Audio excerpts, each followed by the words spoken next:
because I've already used up half my time. So let's go on to the next study, which is about thriving in the gig economy.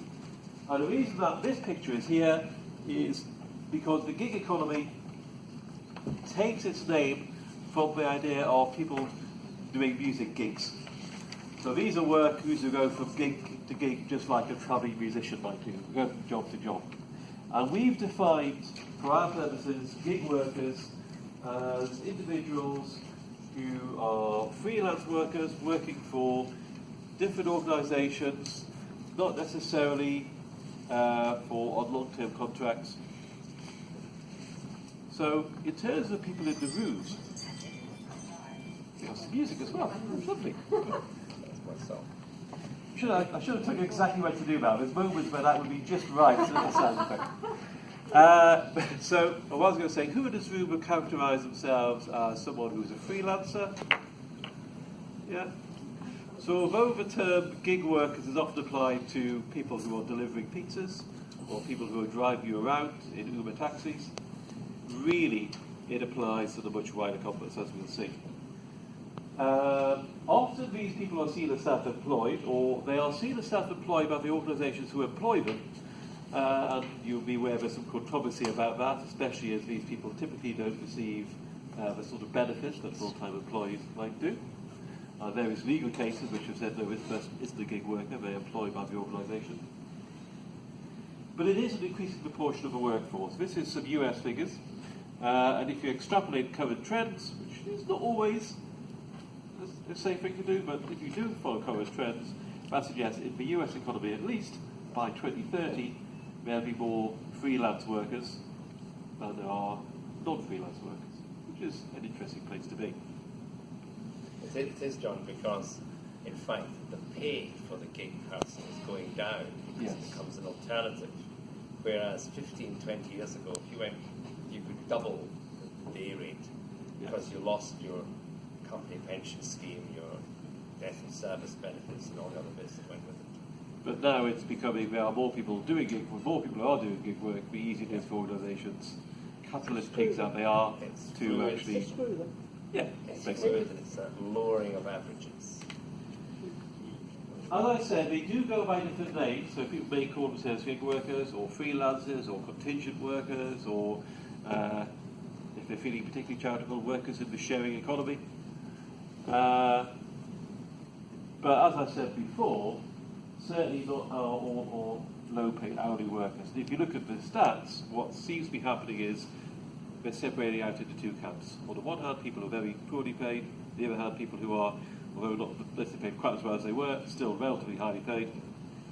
And actually, there are more of those people around at the moment. There are more people in those more professional jobs. But there is limited research into what being a gig worker is all about, why people become gig workers, and in particular, how their personality affects why they chose to be gig workers, what they do with the gig workers, how they cope with that aspect of their work.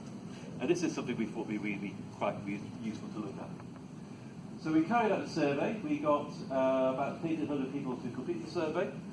The people who completed the survey did reflect that more professional group. So this is not representative of Uber drivers and delivery people. It is representative of the people in those more professional or high-level gig work jobs as a whole. But as a cross-section of those people, and as an international cross-section of those people, or at least an international cross-section of the English-speaking world of those people, it seems like quite a representative sample. So let's have a look at the results. Now what I would say is we're going to go quickly through some results. There's a lot more of this time for today, but you can download, I won't give you a copy because it's a bit chunky. You can download a copy of the report for our website, and I'll give you the web address. So, let's get a look at the results. We're going to look at these things. Why people become gig workers, what the best and worst aspects of gig jobs and regular jobs might be, how all this stuff relates to personality, and how that might help us put together guidelines for both gig workers and employers. Okay? So, reasons for becoming a gig or freelance worker. We said, to what extent does this reason apply to you on that sort of scale from 0 to 3? These are what I'm going to show you now are the top reasons people agreed to. So, freedom and flexibility. Top number one. Very closely followed by to work in an area I'm passionate about. Then to be my own boss. Is actually, this is the sort of career I really want.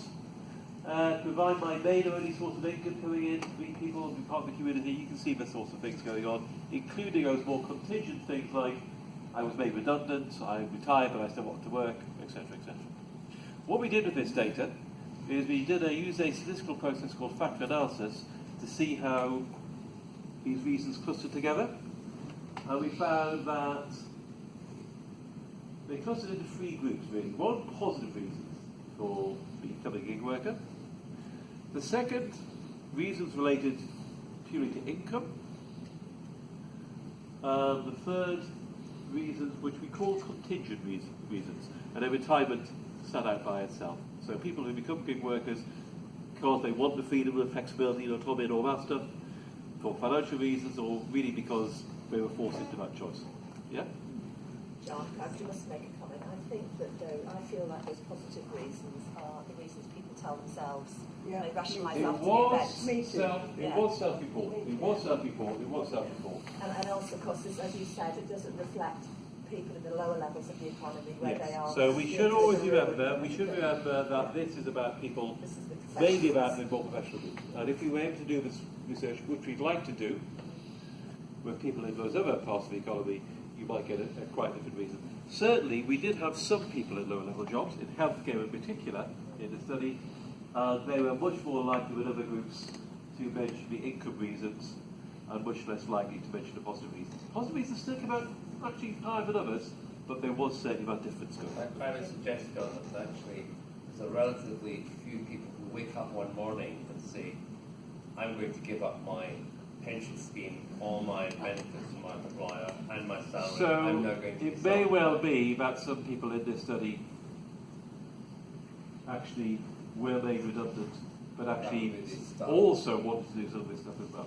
Or they're just presenting a positive spin. Yeah. And I have to ask the question, was this online and did you give individual feedback? We did give individual feedback. Right. It was online, but it was entirely anonymous. It wasn't through their organisations. So there was no explicit need to paint a positive picture. Not to say that people didn't see themselves in that light, but it was their genuine view on life. Even though that might be the story that they are telling themselves, those things are still relatively true about being self-employed. They are.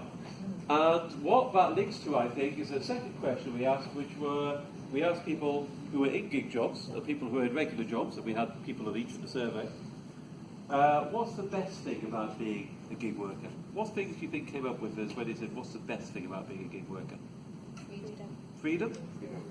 Interesting work. Interesting work? By a long chalk, freedom, autonomy came up at the top. 67% of them came up with some, this is free choice, but 67% of the group came up with reasons which were the advantages around that, followed by, yes, interesting work, better work-life balance and so on. And that's quite different to what people in regular jobs came up with as the best thing about being a regular job. And what's interesting is when you put those two things side by side, and if you look at the best things about gig jobs, those are the best things, starting on the left-hand side. Best things about regular jobs, pretty much a mirror image of each other. See, there is I know it's not a place to comment, but there's a place for being employed, get all your qualifications, get every course they give you, get a marvellous CV, and at 55, get out. Or 60. Exactly. So I've got a son who's in projects, and I'm saying, you can stay there for now. Stay there for now. You might have to be doing the day rate, but don't do it. But I think this is illustrated that people get very different things from gig jobs. Do you think this is also tied in with the culture that's happened in Britain? Certainly in Britain, can't speak for elsewhere in the world, started by Mrs. Thatcher, which is individualisation. Go out and do your own thing, and that has been encouraged over the last. So we've started to lose our collective culture, where we actually look after each other, we look after our communities, we consider what is a priority. I'm of the age, of course, that remembers the 50s and how we all worked together to build houses, to make sure people had decent housing, made sure schools worked, people had opportunities, and gradually it's all going, and it's now down to you and how much money you can So make. I've got to give you two answers to that. Yep. The statistician's answer is it's not purely UK sample. About